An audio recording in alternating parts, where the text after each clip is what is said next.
मोमिनो, उसी अल्लाह की तरफ रुजू किए रहो और उससे डरते रहो और नमाज कायम करते रहो और मुशरिकों में न होना और न उन लोगों में होना जिन्होंने अपने दीन को टुकड़े टुकड़े कर दिया और खुद भी फिरके फिरके हो गए। हर फिरका उसी में मगन है जो उसके पास है, और जब लोगों को तकलीफ पहुंचती है तो अपने परवरदिगार को पुकारते हैं, उसी की तरफ रुजू करते हुए। फिर जब वो उनको अपनी रहमत का मजा चखाता है तो एक फरीक उनमें से अपने परवरदिगार के साथ शिर्क करने लगता है ताकि जो हमने उनको बख्शा है उसकी नाशुक्री करें।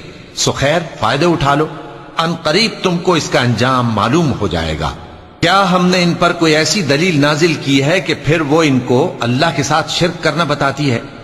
और जब हम लोगों को अपनी रहमत का मजा चखाते हैं तो वो उससे खुश हो जाती हैं, और अगर उनके अमाल के सबब जो उनके हाथों ने आगे भेजे हैं उन्हें कोई तकलीफ पहुंचे तो नाउम्मीद होकर रह जाते हैं।